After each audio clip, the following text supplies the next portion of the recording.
नमस्कार, स्वागत है आपका। शुरुआत करते हैं बड़ी खबर के साथ जो ललितपुर से है। छात्रों ने सड़क पर जाम लगाकर नारेबाजी की है, प्रदर्शन किया है। मेहरौनी नाराहाट रोड पर जाम लगाकर छात्रों ने प्रदर्शन किया।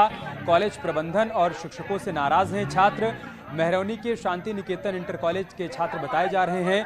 तहसीलदार और पुलिस के अधिकारियों ने मौके पर पहुंचकर जाम खुलवाया, छात्रों से बातचीत की है, लेकिन उससे पहले काफी देर तक सड़क पर हंगामा चलता रहा।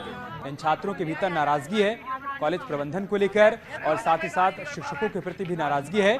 लिहाजा आज ये छात्र सड़कों पर उतर आए, हंगामा किया, नारेबाजी की और काफी देर तक रोड पर जाम लगाए रखा, जिसके बाद पुलिस प्रशासन को पूरे मामले की सूचना दी गई। तहसीलदार मौके पर पहुंचे, पुलिस के अधिकारी मौके पर पहुंचे, छात्रों से बातचीत की गई, उनको कार्रवाई का आश्वासन दिया गया। उसके बाद ये छात्र शांत हुए।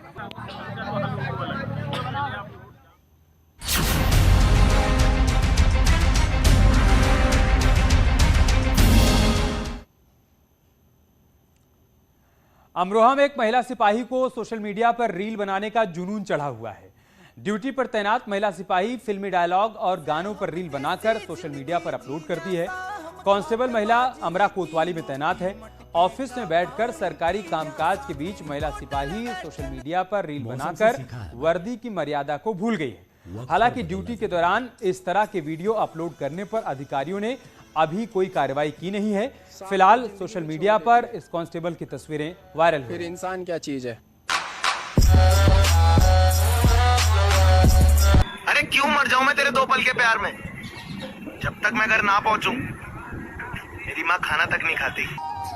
जिंदगी ऐसे जियो कि खुद को पसंद आए। दुनिया वालों का क्या है यारो, इनकी पसंद तो हर पल बदलती है। वक्त पर बदलना जरूरी है।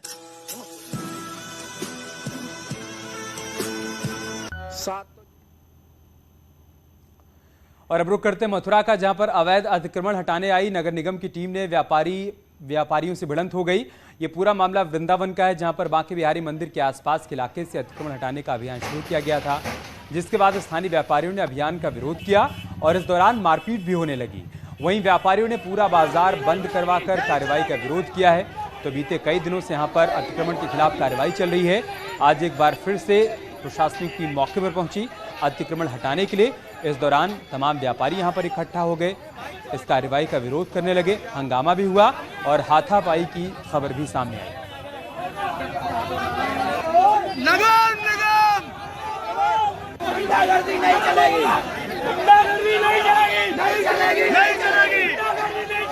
व्यापारियों का हमेशा हम लोगों को सहयोग मिला है और पिछले 20 महीने से मैं ये दावे से कहता हूँ, बड़े बड़े आयोजन हम लोगों ने सहयोग से संपन्न कराया था। क्योंकि राधाष्टमी को लेकर थोड़ा तैयारियां चल रही थी, उसमें नगर निगम वालों ने कुछ ज्यादती की, जिसके विरोध में आप लोगों ने आज दुकानें बंद रखी हैं और आप लोगों से बात हुई है। हम लोगों की बात एक रिजल्ट पे पहुंची है, उस रिजल्ट का हम लोग फॉलो करेंगे और इनको न किसी का उत्पीड़न होगा, न किसी के साथ ज़बरदस्ती होगी। कह रहे हैं हमारे पास में ऑर्डर है, जबकि उनको सवारी के लिए तारों की व्यवस्था बनाने के लिए कहा गया था, क्योंकि सवारी में तार अड़ते हैं। बोर्डों से कोई दिक्कत नहीं है। हम लोग 2015 से हमारा ये यूनियन बना हुआ है व्यापारियों का। हम लोग यहाँ पूरी मदद करते हैं। नगर निगम का कोई हस्तक्षेप इसमें नहीं होता है। उसके बाद में भी नगर निगम व्यापारी के साथ बदतमीजी कर रही है। कई सारी दुकानें तोड़ी हैं, दुकानों का सामान लूट के ले गए। उनके जो कर्मचारी प्राइवेट उनके साथ में लगे रहते हैं और उनकी दुकानें भी तोड़ दी हैं और कई बोर्डें भी तोड़ दी हैं उन्होंने। अमरोहा के एक सरकारी स्कूल में हिंदू बच्चों से मुस्लिम प्रार्थना कराने का आरोप लगा है। स्कूल की मुस्लिम टीचर हिंदू बच्चों से भी उर्दू की दुआ सुबह की प्रार्थना सभा में करवाती हुई दिख रही हैं। ये पूरा मामला अमरोहा के दानिश मंदान स्कूल का बताया जा रहा है। इस स्कूल में हिंदू और मुस्लिम दोनों ही धर्मों के छात्र पढ़ाई करते हैं। वहीं इस मामले को लेकर जब स्थानीय बीएसए से सवाल किया गया, तब वो मामले से पल्ला झाड़ते हुए नजर आई।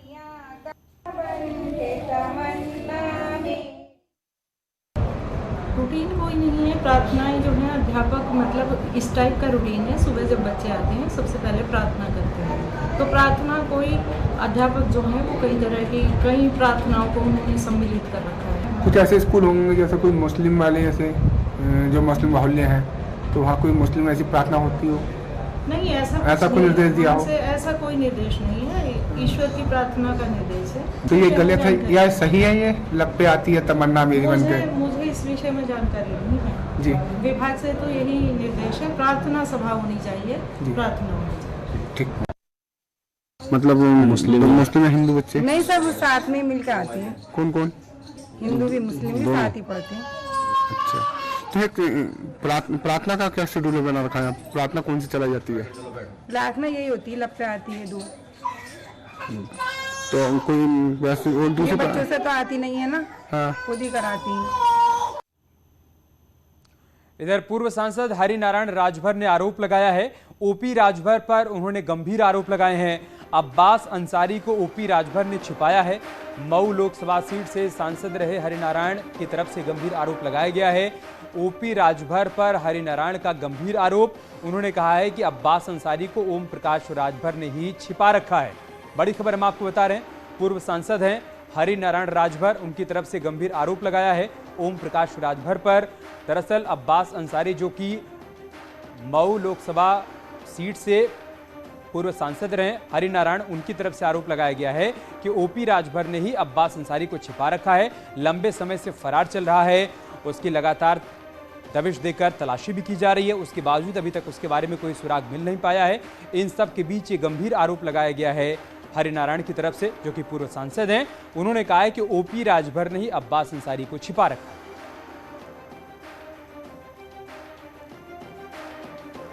हमें तो पूरा विश्वास है कि अब्बास अंसारी को ओम प्रकाश राजभर ही अपने घर में छिपाया होगा, और इसके घर पर छापामारी हो तो शायद अब्बास अंसारी के मिलने का सुराग मिल सकता है, या तो वही गिरफ्तार भी हो सकते हैं, या तो उनको मिलने का सुराग मिल जाएगा। कैसे?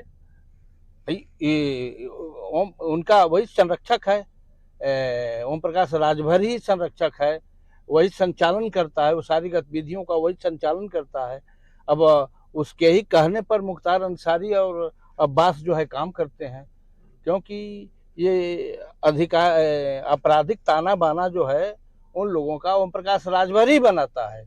इसलिए ओम प्रकाश राजभर के घर छापा मारकर उनका गिरफ्तार करना चाहिए, और ओम प्रकाश राजभर को सबसे पहले जेल भेजना चाहिए, सारे भंडाफोड़ हो जाएगा। ओम प्रकाश राजभर जिस दिन जेल गया, उसको जिस दिन टच किया गया, उस दिन सारे पूर्वांचल के आपराधिक प्रवृत्तियों का पर्दाफाश हो जाएगा, ऐसा मेरा मानना है। इधर यूपी में प्राइवेट मदरसों की जांच के आदेश को लेकर सियासी बहस शुरू हो गई है। समाजवादी पार्टी के सांसद शफीकुर रहमान बर्क ने कहा है कि सरकार अगर इन मदरसों की मदद करे तो चंदा लेने की नौबत ही नहीं आएगी। इन मदरसों का मकसद बच्चों को सिर्फ तालीम देना ही है। उधर केंद्रीय गृह राज्य मंत्री अजय मिश्रा ने इस मुद्दे पर कहा है कि मदरसों की मैपिंग जाति धर्म के आधार पर नहीं, बल्कि मदरसों में शिक्षा का विकास हो, ये हमारी प्राथमिकता है, इसलिए करवाई जा रही है। स्कूल चला रहे हैं तो बहरहाल चलाने के लिए उनका खर्चा तो चाहिए। हम तो कहते हैं हमारी सरकार दे, गवर्नमेंट दे उनको, तो बाहर से पैसा चंदा करने की उन्हें क्या ज़रूरत पड़ेगी। तो मजबूरन जब यहाँ से पैसा पूरा नहीं होता होगा तो दूसरी जगह से चंदा करके आदमी लाते। तो इसमें उनका मकसद कोई दूसरा नहीं है, बच्चों को तालीम देना है, और हमारा मकसद भी यही है। हमारा मुल्क भी ये चाहता है कि बच्चों को तालीम दी जाए। हिंदुस्तान में तालीम की कमी है, और मुसलमानों में ख़ास तौर से, तो इसलिए मुसलमान इस वक्त बहुत परेशान हाल है, इक़्तिसादी एतबार से बहुत कमज़ोर है। तो इन हालात में आदमी अपने मदरसे खुद खोलकर, प्राइवेट मदरसे खोलकर उसका ख़र्चा बर्दाश्त नहीं कर सकता। हम अगर गवर्नमेंट इसमें जांच करा रही है तो मैं कहूँगा योगी जी से कि वो इनका खर्चा गवर्नमेंट की तरफ से देते, तो इन्हें कोई ज़रूरत। बोर्ड इसलिए बनाया है कि हम उनको आधुनिक शिक्षा भी दे सकें, जिससे वो अपने आने वाले जीवन में उन चुनौतियों से का भी सामना करने में सक्षम हो और सफल हो। और उस दृष्टि से ये मैपिंग का काम हो रहा है, और उन बच्चों को हम निश्चित रूप से एक आधुनिक शिक्षा के माध्यम से भी उनका सर्वांगीण विकास करने के लिए प्रतिबद्ध है। और मऊ से इस वक्त की बड़ी खबर आ रही है। एसपी नेता दारा सिंह चौहान के खिलाफ वारंट जारी हुआ है। दारा सिंह के खिलाफ गैर जमानती वारंट जारी हुआ है। 2017 के मामले में वारंट जारी हुआ है।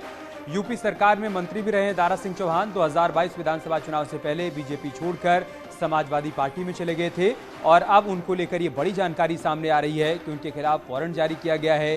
गैर जमानती वारंट जारी हुआ है दारा सिंह के खिलाफ। 2017 के एक मामले में वारंट जारी किया गया है।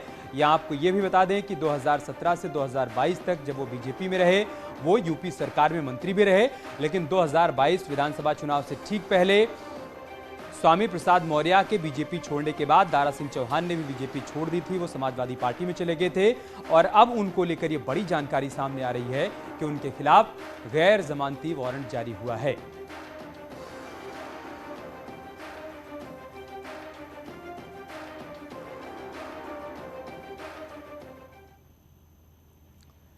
और फर्रुखाबाद में प्रशासन ने एक्शन लेते हुए तालाब की जमीन से अवैध कब्जा हटवाया। यहां अवैध तरीके से बनाए गए 6 मकान बुलडोजर से ध्वस्त कर दिए गए। इस दौरान जिला प्रशासन के तमाम अधिकारी और पुलिस बल मौके पर मौजूद था। ये पूरा मामला बढ़पुर इलाके का बताया जा रहा है।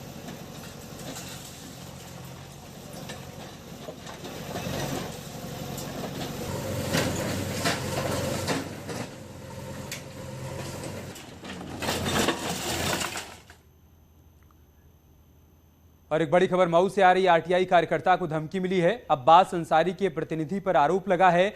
अब्बास का प्रतिनिधि बताकर धमकाने का आरोप लगा है। समझौता नहीं करने पर जान से मारने की धमकी दी गई है। जन सुनवाई में पीड़ित ने सुरक्षा की मांग की है। हलधरपुर थाने में उसने मुकदमा भी दर्ज करवाया है।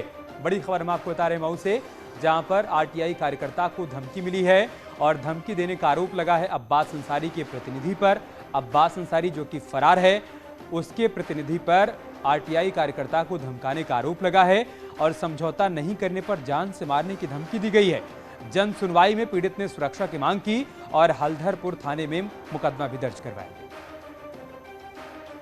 जन सुनवाई में एक पीड़ित व्यक्ति मेरे पास आया और उसने ये कहा कि एक व्यक्ति जो मुख्तार अब्बास अंसारी का प्रतिनिधि बन के फ़ोन कर रहा है और समझौता करने की बात कर रहा है और कह रहा है कि यदि अगर समझौता नहीं हुआ तो उसने जान से मारने की धमकी दी उसको। तो इसकी गंभीरता को देखते हुए इनके विरुद्ध मुकदमा पंजीकृत कराया गया है, विवेचना हो रही है। और शामली में गांव के मंदिर में आपत्तिजनक चीजें फेंकने से तनाव का माहौल है। ये मामला शामली के सिक्का गांव का है। वहीं सूचना पर प्रशासनिक अधिकारी और प्रशासनिक टीम मौके पर पहुंची। जांच पड़ताल की जा रही है। गांव में लोगों को समझा बुझाकर तनाव कम करने की कोशिश की गई। दरअसल गांव में मंदिर पर सालाना उत्सव होता है। इससे पहले ऐसी घटना को तनाव भड़काने से जोड़कर देखा जा रहा है। इस साजिश के पीछे कौन है, इसे लेकर पुलिस ने जांच पड़ताल शुरू कर दी है। देखिए, जनपद शामली के आदर्श मंडी थाना अंतर्गत ग्राम सिक्का में जो एक ग्राम देवता स्थापित, जैसे हर गांव में पश्चिम में होते हैं ग्राम देवता का जहां स्थान था, रोजाना की बात सवेरे के समय जब ग्रामीण वहां पहुंचे तो उन लोगों ने देखा कि कुछ वहां अवांछनीय चीज़ पड़ी हुई थी। तत्काल उन्होंने मंदिर प्रशासन को सूचना दी, उसके बाद पुलिस को सूचना दी। इस सूचना पे तत्काल थाना प्रभारी से लेकर अधिकारी लेवल तक यहाँ भ्रमण किया गया। और नोएडा में एक फर्जी डॉक्टर को पुलिस ने गिरफ्तार किया है। ग्रेटर नोएडा वेस्ट में आरोपी फर्जी डिग्री के सहारे IVF सेंटर चला रहा था। पिछले दिनों एक महिला के इलाज के दौरान मौत हुई तो परिजनों के आरोप पर डॉक्टर की जांच पड़ताल की गई, जिसके बाद आरोपी डॉक्टर की सभी डिग्री फर्जी पाई गई, जिसके बाद से आरोपी फरार चल रहा था, जिसे आज बिसरख पुलिस ने गिरफ्तार कर लिया। हालांकि इस मामले में अभी भी कई आरोपी फरार हैं जिनकी तलाश की जा रही है।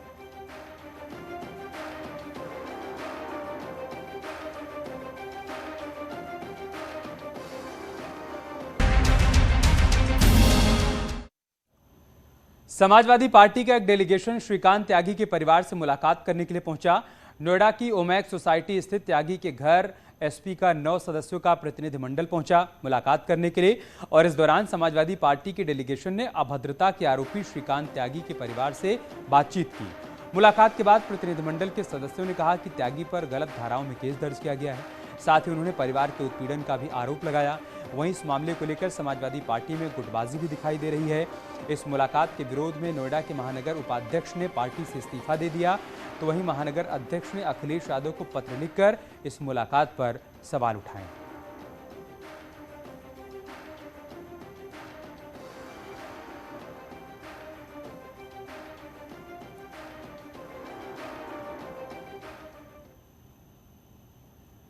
तो इस मुलाकात को लेकर समाजवादी पार्टी में बगावत देखने को मिल रही है। नोएडा के पूर्व महानगर उपाध्यक्ष ने पार्टी से इस्तीफा देने के बाद कई सवाल उठाए हैं। परिपक्व निर्णय नहीं है। मुख्यमंत्री भी बन चुके हैं अखिलेश यादव जी, उनके पिताजी भी मुख्यमंत्री थे। वो हो सकता है कि उन्होंने सलाह विचार करके हो, अब क्या फ़ायदा होगा ये तो अखिलेश यादव ही जाने। लेकिन जनता के दृष्टिकोण से ये सरासर गलत है, क्योंकि एक लैंगिक अपराध है और दो समाज को बांटने वाली चीज़ हुई है, घृणित कार्य हुआ है।